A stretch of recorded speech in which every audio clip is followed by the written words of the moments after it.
जोहार। आज मैं थोड़ा हिंदी में बोलना चाहूँगी क्योंकि आज इस वीडियो में मेरी यही कोशिश है कि जो संताल बच्चे शहर में रहते हैं और संताली बोलना ठीक से ना आने की वजह से संताली भाषा बोलने से हिचकिचाते हैं, तो इस वीडियो में मैं इंग्लिश लैंग्वेज के कुछ ऐसे फ्रेज या सेंटेंस को संताली में ट्रांसलेशन करने की कोशिश की है जिस वाक्यों को हम डेली लाइफ के बोलचाल में इस्तेमाल करते हैं।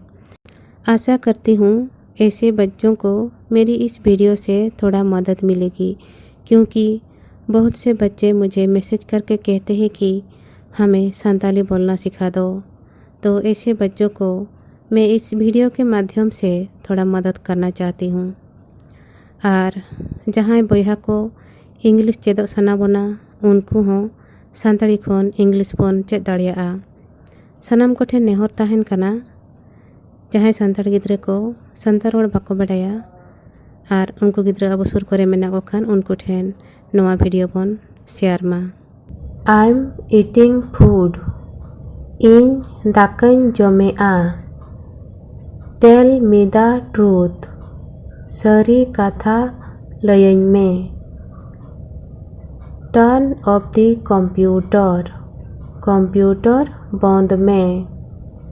ही इज ऑन द वे। उनी दो होरे मेनाया। Put the clothes to dry. लुगड़ी तासे में।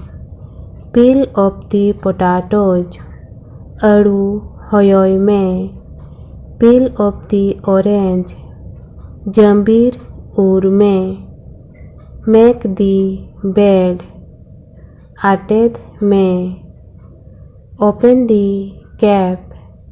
ठीपी झीज में। Spread the bedsheet. बेडशीट आटेद में। Don't lean against the wall. कांत रे आलम टेंडारोआ। Do not lean against me. इन चेतान रे आलम लादेआ। What's your name? आमा न्यूतुम दो चेद? How many friends do you have? आमरिन दो तीना जोटा मेना क्वा? व्हिच इज योर फेवरेट करी? आमा मने कुसी उतु दो चेद? Are you hungry? आम रेंगेज आकाद मिया? Are you thirsty? आम तेतांग आकाद मिया? Are you feeling sleepy? आम दो जपित सनायत मिया? You don't listen to me. आम दो इन्या कथा बाम आंजोमा। Let's go outside. चलो बाहरे सेद बोन सेनोआ। Ask father. बाबा कुलियम। What do you want to eat? आम दो चेद जम सनायत मिया? You are a really smart boy. आम दो अडी बुझब गिद्रा कानाम। Don't talk to me. इन साला आलम रोड़ा। What do you mean? आमा मेन रेना मेनेत तो चेद? I don't know. इन दो बन बड़ाया। Not at all. मोठे बांगा। This is your job. नोआ दो आमा कमी।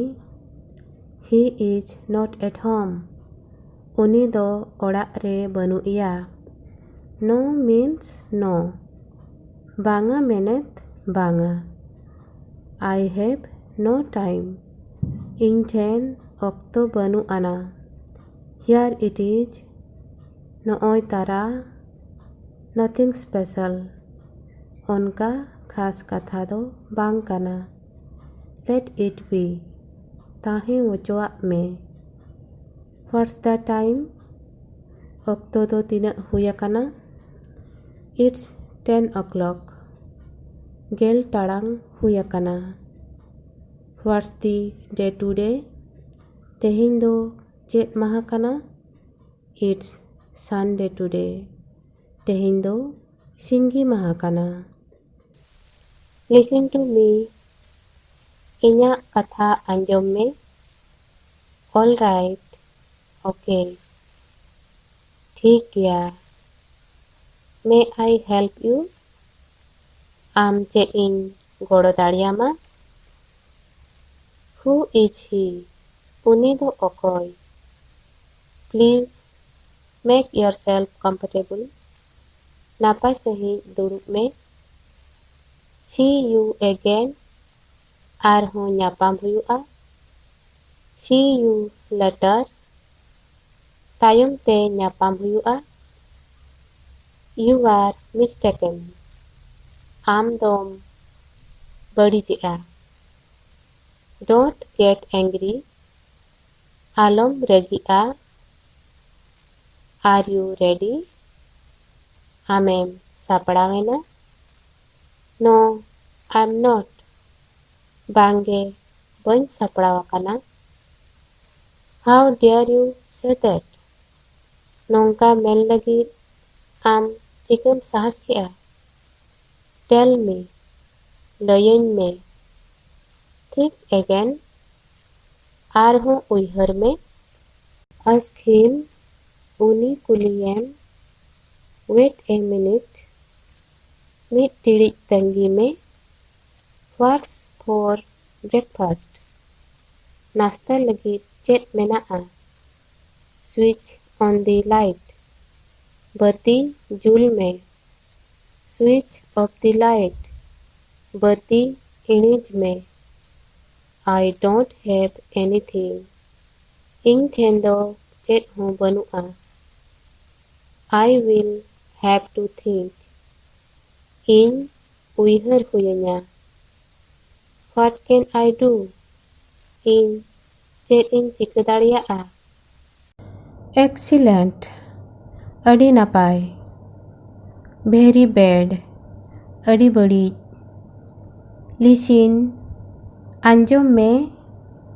हाउ टेरिबल, तीना बतर गे।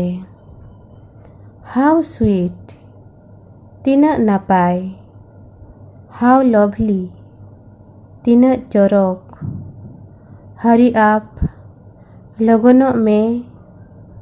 क्वाइट प्लीज, थिरको में। येस इट इज, होय नोआगे। रियली, सरी गे। थैंक्स, सारहाव। थैंक यू सो मच, अड़ी अड़ी सारहाव।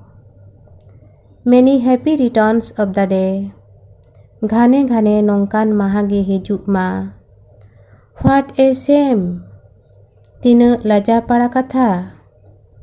जस्ट कमिंग, नित गिन हिजुग काना। नथिंग एल्स, आर चेत हों बांगा। बाय बाय, मा तबे। वेट हियर, नोडे तंगी में। कम हियर, नोडे हिजुग में। लुक हियर, नोते कोयोग में। टेक इट, नोआ इदी में। कम नियर, सुरते हिजुग में। वेट आउटसाइड, बाहरे रे तंगी में। गो आप, चेतान चला में। गो डाउन, लातार सेनो में। गेट अप, आंगन में। गेट रेडी, सापड़ा में। वॉक स्लोली, बई बई ताड़ाम में। गो एट वंस, लगन सेनो में। गो स्ट्रेट, सोझे चला में। गो अवे, साहा में। बी केयरफुल, संतोरो में। व्हाट ए बदर, चेत एटकेटोणे। गो बैक, रुआड़ में। बी रेडी, सापड़ाव ताहन में। लेट मी सी, नेल ओचोवñ में। डोंट टॉक नॉनसेंस, बेकार कथा आलम रोड़ा। लीव मी एलोन, एकला बगियñ में। Never forget. मोठे आलम हिड़िया. Don't worry. आलम भवितोआ.